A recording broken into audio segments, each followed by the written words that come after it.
Please subscribe Ito Money Vlog.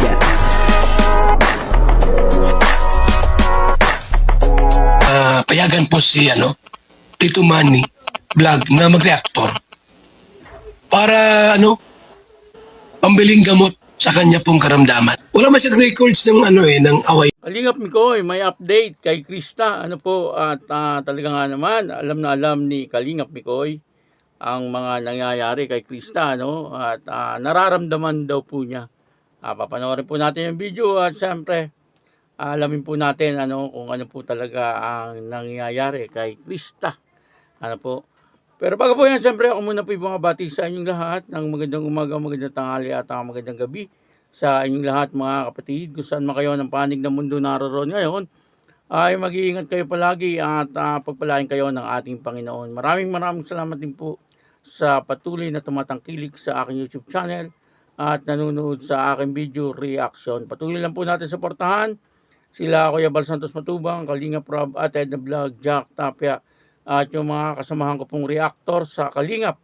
Galing din po yung mga charity vlogger na Kalingap partner. Ito po yung video na kung saan si Kalingap Mikoy ay may update kay Krista. At ang kabuuan po ng video ito ay mapanood po natin sa YouTube channel ni Kalingap Mikoy. Si Pretty Girl po ay, ewan ko kung gising pa. Late kasi tayo na nakakapag-live palagi. Ay, nako, gising pa nga.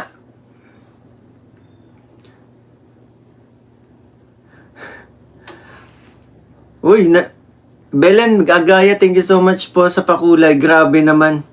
Gising pa. Umaga dito, gising na gising kami. Hello, my Chrisistas, TCI Warriors, and all my Chris team.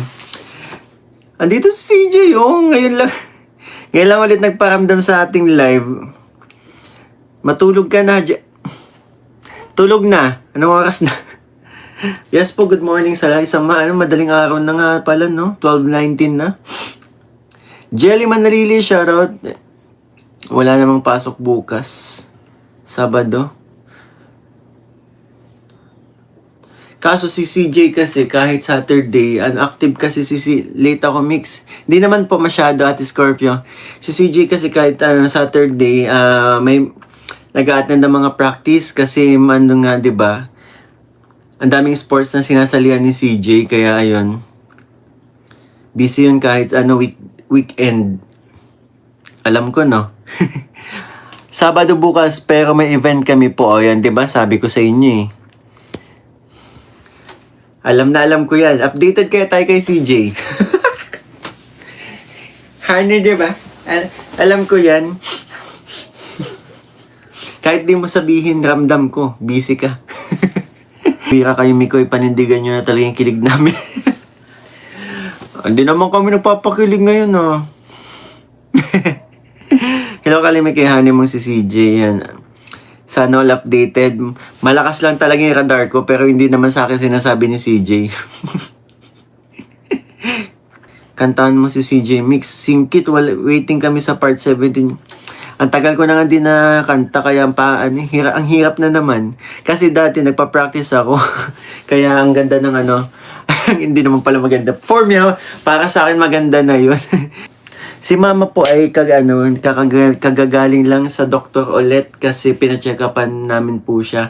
Gawa ng hirap pa din po siya maglakad. Pero okay naman po, pina-x-rayan po ulit. And as per naman po x-ray, wala naman pong fractured. So dahil nga lang po sa bugbog, pagkabagsak niya kaya hirap pa din siya makapaglakad.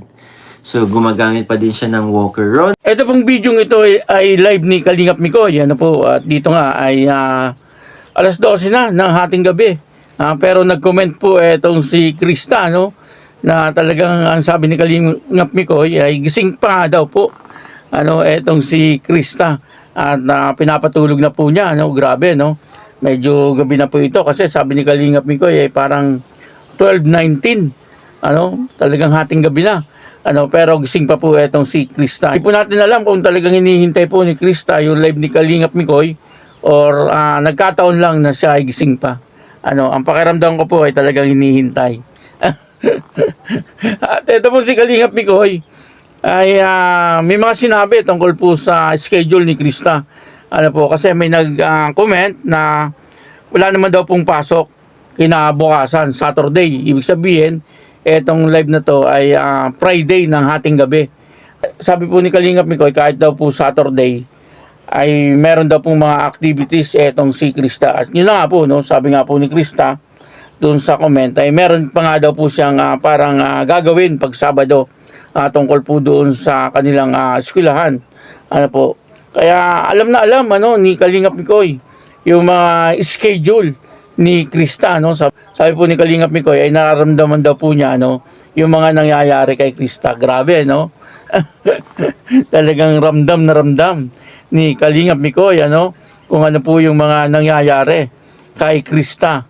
Ano po.